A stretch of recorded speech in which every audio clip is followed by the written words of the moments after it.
Lil Jeff had already made a name for himself in the streets, but this footage just changed everything. It places him at the scene of a shocking killing, but this wasn't an op hit. The victims were NLMB members, a group that wasn't even considered an enemy. This wasn't about revenge, so why was Lil Jeff involved? Fans are in disbelief, scrambling for answers as the footage spreads like wildfire. Was this a setup, a mistake, or did Lil Jeff cross a line he was never supposed to? Here's what really happened.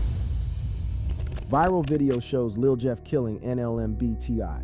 Lil Jeff would probably be in jail or at least have a lot of questions to answer from law enforcement officials if he was still alive, but he isn't. He died while chasing another man in between buildings to kill him. Apart from the double homicide case in which he was confirmed as one of the shooters, Lil Jeff has now been linked to another deadly shooting, one just as brazen as the first. Just a month before Lil Jeff was killed, a shooting occurred in the Chatham neighborhood that put Chicago police on the manhunt for 4 suspects. The incident happened just after 5 p.m. on May 5th, 2024, in the 7,900 block of South Cottage Grove Avenue. Surveillance cameras at the location captured the incident from 2 angles, showing the moment the 4 suspects arrived at the location and when they opened fire on 3 men who were standing outside a liquor store. The first clip captures the corner of the liquor store and shows the men arriving in 2 dark-colored SUVs. Soon as the vehicles arrive, a man wearing a black hoodie jumps out of the first SUV and runs towards the front of the store. A second suspect comes out of the same vehicle and follows him, while the remaining 2 suspects come out from the second SUV and join the train. This particular clip only captures the action from the corner of the store, and a few seconds later, all 4 men can be seen running back into the vehicles before hastily fleeing the scene. Meanwhile, the second surveillance footage captures the actual shooting, with the first suspect leading the rest of the group in firing several shots at 3 men standing in front of the liquor store. The first victim was a 25-year-old man, and he was struck in the arm, leg, and foot and was taken to the University of Chicago Medical Center in good condition. A second victim, 26, was struck in the foot and arrived at Trinity Hospital in good condition. However, the third victim, a 36-year-old man, wasn't as lucky as the rest. He was hit multiple times and was taken to the UFC where he was pronounced dead. The victim was later identified as NLMB T.Y., a known gangbanger in the Chicago area. The clip caused quite a stir online, and a close-up photo of the first suspect taken from the surveillance footage shows that he bears a striking resemblance with Lil Jeff. Fans were quick to spot that the figure resembled the same guy who hopped out of the BMW behind the Infiniti that was used to ambush the men. Others maintained that the same Infiniti SUV was used in an early murder involving 2 teenage boys. One person quipped, "Damn, that dude looked like him." Another observed, "He literally wearing the same Lanvins in that iconic pic he got with Lil T-Bro. This was hot." A third commenter added, "Tall, lanky, light-skinned Nick with a Nike tech and same whip that was used in the infamous Monty and Rob hit. I'm not a rocket scientist." Almost immediately, the internet was flooded with speculation, with many convinced that Lil Jeff was behind the shooting. Meanwhile, the police struggled to identify a suspect they could officially pin to the crime. However, the authorities had a perfect description of the type of people they were in search of. The police maintained that the group were African Americans between the ages of 18 to 25. As the investigation progressed, they called for the closure of the store, claiming that the shooting had endangered the lives of people around the community. Although the police never tagged Lil Jeff as the shooter, there was enough theory supporting and opposing the view. Unlike some fans who easily identified the masked man as Lil Jeff following the surveillance footage, others believed it wasn't him. For their argument, they claimed that Lil Jeff wouldn't want to hurt a member of the NLMB because the Bloodhounds had a smooth relationship with them. One comment read, "Why would Lil Jeff kill somebody from NLMB? They're all cool WTF." Another maintained, "Why is everyone just assuming that it's BH and Lil Jeff? They deep assle on that drill though." Another fan analyzed the friendship between Bloodhounds and the NLMB crew. The person quipped, "Everybody who thinks it's Jeff or any Bloodhound members on this drill are not Bloodhound fans FR. If they was, they would know Jeff and Bloodhounds love no limit. They clicked up with them, and Drench Gang Shorty Mob. And Ty was NLMB and Drill City," he claimed, both hoods. A few months after the death, TMC 6300 released a diss song against the Bloodhounds. Through the lyrics, the gang confirmed that NLMB Twi's death was not caused by Lil Jeff or any Bloodhound member. They explained that the victim was at the wrong place at the wrong time as he was caught in a crossfire. The lyrics read, "Ty died in the store all up in a mix. This mix has since been tagged as a crossfire between BKN and Drill City gangs. These two have been at loggerheads for some time now. However, the Drill City gang seem relatively cool with members of NLMB. This was proven after Blast. A Drill City member grieved the NLMB victim online. Blast shared a photo of the dead gang member with the words, 'I miss you bleed. Long live GTY.' 9L with us. No Limit is a gang that started in the 90s on the east side of Chicago. Through the years, they developed into a terror group. At first, the group was known as No Limit, but following killings and in an attempt to defend themselves against a common enemy, the black mob, No Limit, aligned with MB and formed the NLMB. Since then, they have gone on a killing spree against any gang who dared to undermine them. However, so far, they have not had any cause to go head-to-head against the Bloodhounds or Drill City. Yet, Bloodhound Lil Jeff might have been responsible for the death of their gang member T.Y. While he may not have pulled the trigger, his beef with BKN initiated the crossfire that somehow ended the life of NLMB T.I. Shockingly, T.Y.'s death comes months after Lil Jeff had seemingly settled scores with some BKN teenagers who undermined him. So what really transpired that fueled Lil Jeff's appetite to take down the BKN at whatever cost? Lil Jeff's beef with BKN made him famous. Lil Jeff's feud with the BKN crew turned him into one of the most talked about drill rappers in the scene. It all started when BKN Lil Rob and Monty decided to test him in the worst way possible. The teenage duo, along with a few others, set him up and robbed him of his jewelry. Although there was no footage of the incident, Jeff later recounted how they snatched 2 wristwatches and a neck chain, catching him completely off guard. According to him, it felt like a planned ambush, 5 guys against 1. But what made things worse wasn't just the robbery, it was what came next. Instead of keeping quiet, Lil Rob and Monty boldly took credit for the hit and made sure the world knew about it. They didn't just brag. They taunted Jeff in a video, flexing the stolen jewelry and making a mockery of their victim. In the clip, these guys spun a gun around as if to dare Lil Jeff and the entire Bloodhound crew. On top of that, they showed off the stolen items by wearing them on their wrists. One of the other guys in the clip then dangles the neck chain in front of the camera for all to see. Without mincing words, the duo kept on dissing the Bloodhounds for rocking cheap and fake pieces. They even sounded a note of warning, calling the gang their op. Tell her I'll start winning that fake Somehow, fans affiliated with gang violence and drill music already knew that the teenagers were asking for trouble with their video. One person claimed, "These dudes go to high school starting wars." His ass backward, no whip, just on feet in public transportation, just a walking target. It is wild. Somebody taught him wrong. Indeed, a few months after that scenario, things went really wild. But first, Lil Jeff went on a taunting spree where he assured the boys that they were nothing but small fries. In a self-comforting video, the rapper goes, I look up, the taking off down the stairs with 5 more extra. Oh man.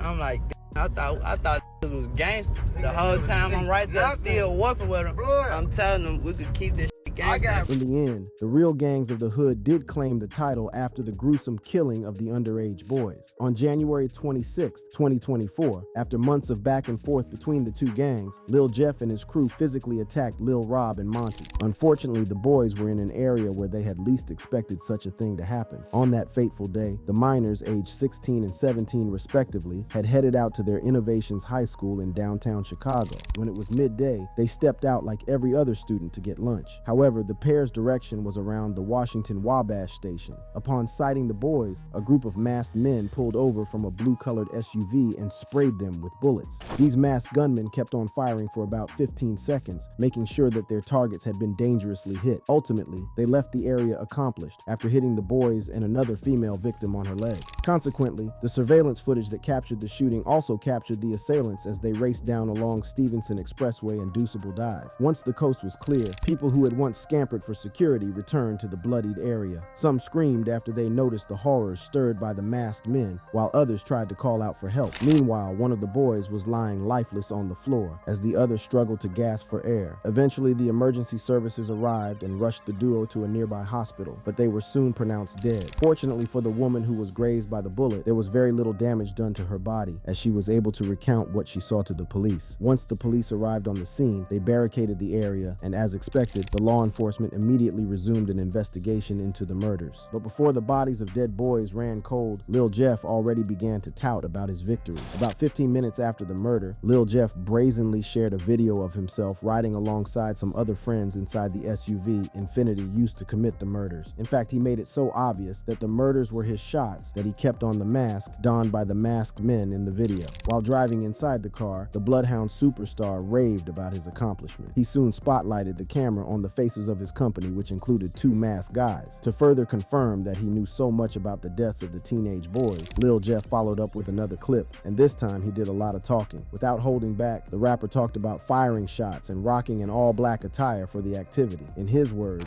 The shit will start happening, and y'all know this by now. I went black for like a week, and poof.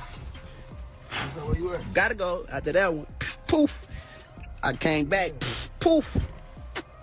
Won't let them though. Although Lil Jeff did not specifically call names, some people believed he was just doing the usual ranting following the death of his ops. However, others were convinced that there was more to this story. Note that at this time of self-snitching and disses, the surveillance footage of the shooting had not been released. Still, Lil Jeff and the entire Bloodhound crew could do very little to conceal their excitement over the deaths while touting their possible involvement. On one occasion, the rapper posted a snap of his stories. It clearly showed a group of buddies gathered while showing off their matching wristwatches. At the same time, they were making a toast with their drinks. The caption to the image read, "This for my dirty ops that can't sup this no mood." The dissing was non-stop, especially from Lil Jeff, who made it clear that anyone who would mess with him would see his wrath. In one of his posts, he emphasized that he had taken revenge on the people who stole his jewelry. This time, the rapper captured his wrists wearing 2 wristwatches, one of which was a $499 Cartier bust-down special. Lil Jeff wrote, "LOL tried to turn me down, but they turned me up." Lil Jeff's cousin, Q50, wasted no time adding fuel to the fire. Matching the energy of the moment, he referenced the attack in one of his raps, delivering a chilling line.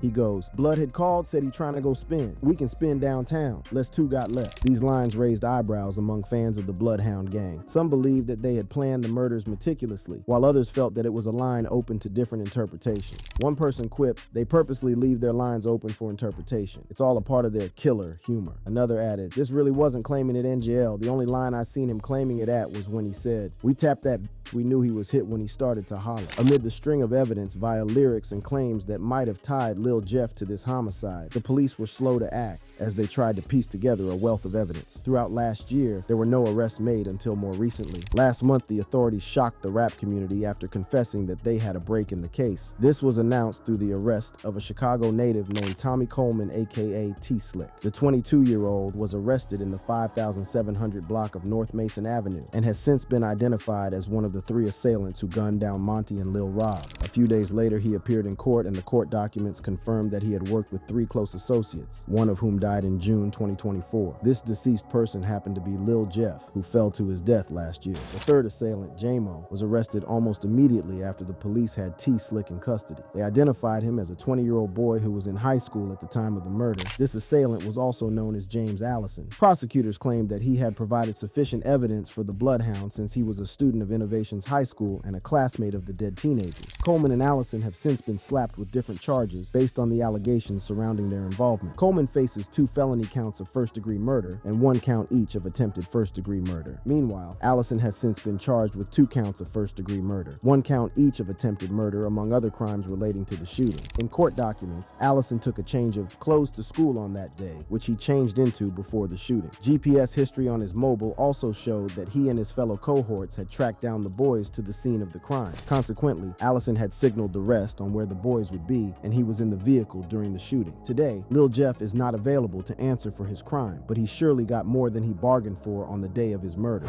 the beef that claimed Lil Jeff's life.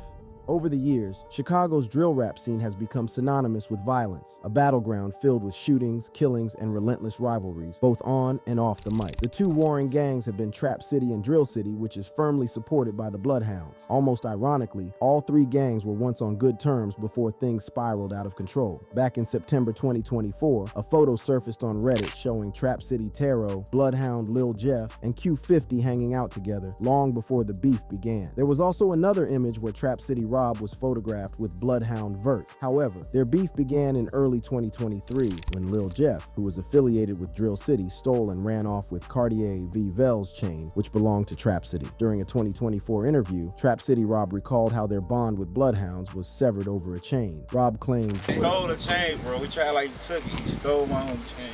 it appeared that this chain was worth a fortune as they seized their alliance with the Bloodhounds and allegedly orchestrated the killing of a gang member. 3 months into the same year, Trap City allegedly retaliated with the killing of 22-year-old Zier Nelson, aka Z Money. The chap was shot over 20 times outside a gas station in Avalon parking lot. His death was greatly mourned by Lil Jeff and Q50, and the 2 went on to ink his name on their faces. But this death was not about to go unpunished, as the Bloodhounds somehow vowed to get the killer. The Bloodhounds didn't hesitate to to pin the death on Trap City. Although the killers were never officially found, the street drummed that Trap City was definitely responsible. It didn't matter who had planned it or pulled the trigger. Lil Jeff had sworn revenge, and he had his pound of flesh back. This happened after the revenge killing of 19-year-old rideshare passenger Jelaal Goins. Goins, who was also known as Leal within the Trap City fold. The young adult was brutally murdered while sitting behind the wheels of a rideshare. Unfortunately, despite the driver's effort and speed, he died inside the car before arriving at the Rush University Medical Center. As expected, Lil Jeff didn't keep calm after thirsting blood. The rapper alongside Q50 taunted their ops while claiming the hit on the Trap City member. Before that year ended, Lil Jeff and Q50 launched a second attack on their ops. This time, they gut a man known as Glenn, who caved into his death after suffering 15 gunshots. In a growing thirst for revenge, Lil Jeff garnered more enemies by orchestrating the deaths of BKN members, Lil Rob and Monty. Amid all the chaos, Lil Jeff and Q50 weren't untouchable either. Q50 was caught in an ambush and shot, but he managed to survive. Yet even that wasn't enough to make them slow down. On June 8, 2024, the rivalry between the two groups reached a new height as Lil Jeff tried to gun down Trap City Rob in his own neighborhood. However, Rob took the initiative to protect himself against the attack. During the shooting, which later surfaced online, Lil Jeff began shooting at Rob from a car before he got out to chase him on foot. The victim then heads to safety and is lucky enough to shield himself from the shots of his assailant. However, Lil Jeff, who shot effortlessly with intent to kill, was eventually gunned down as he tried to enter the building through the front door. While Lil Jeff was at it, his crew members backed him up with support as they fired back at intending attackers who had hoped to save Trap City Rob. In the clip from that incident, some of Lil Jeff's homies fired multiple shots at bystanders and a vehicle that was passing through the road at that moment. In the end, the Bloodhound members, including Q50, retreated into a vehicle and drove off. However, they later returned to the scene to carry Lil Jeff to the hospital where he was pronounced dead. After many months, the Chicago Police Department eventually arrested Trap City Rob in connection with Lil Jeff's murder, but he was released a day later. However, he maintained his innocence and instead claimed that his actions were in retaliation to self-defense. Rob's account lined up perfectly with the surveillance footage, which captured the exact moment Lil Jeff was killed. Given the circumstances, his need to defend himself seemed justified. Beyond self-preservation, Rob also revealed that the house where the shooting took place belonged to his grandmother. To him, this wasn't just about survival, it was about protecting his home and family. During a July 2024 interview, Rob explained that he was ambushed alongside his crew members by some of Lil Jeff's members. He shared, I see the videos, I see that shit. I was like, there's 6 out there, you know? Hey, it's crazy, bro. Rob spoke of the craze on social media following the release of the shooting clip. Many praised him, adding that he was well within his rights. Some fans quickly turned him into a cult hero, dubbing him the Defensive Player of the Year. This was in affirmation of his bold defense against his ops amid almost losing his life. While Trap City Rob was never tried for the murder of L. Jeff, he was returned to custody due to another charge. This time, he was charged with unlawful possession of a handgun. Although fans were relieved that he wasn't facing a murder charge, many struggled to understand why he was still found guilty of a weapons offense. Some believed the system was unfair, while others argued that he should have simply registered his firearm. One of the Reddit users shared, "Oh Mal, so the Jeff situation is actual proof that having a gun around was necessary for your life to be safe, but it doesn't matter. The options are die, or save yourself and sit in prison for significant years. WT." Another person wrote, "Same here, and I don't think dude should get charged anyway. He defended himself, and that's all that matters. He literally wasn't hurting nobody. That DA is just a power-hungry." A third person chose to point out the importance of having a licensed gun. The third commenter added, "This is why you're supposed to own a gun, legally, like go buy it from a gun store, but get your gun license first, then you won't have to worry about any jail time." If left to fans, Rob would be a free man. But as it is with the law, he needs to face justice, and that would mean serving a jail term. At the moment, the rapper has been transferred to the Cook County Jail, where he continues to wait for the commencement of his trial. As for how Rob feels about killing Lil Jeff, the rapper seems to be keeping a low profile without adhering to the scope of dissing his ops. In fact, he talks so little about the incident and has since distanced himself from it. As for Lil Jeff's family, they are still calling for blood. A few months after his death, his dad, Jeffrey Harris, made a bold statement via social media. He wrote, "And let it be known, y'all didn't get him. He came trying to get y'all, and what happened happened. But the saga continues. Clear the streets." This just proves that the beef between the Bloodhounds and Trap City has continued to intensify on the outside, and it is only a matter of time before there is another chaos between the warring gangs. Thank you for watching. If you enjoyed watching this video, click on one of the boxes playing on your screen to watch more similar content.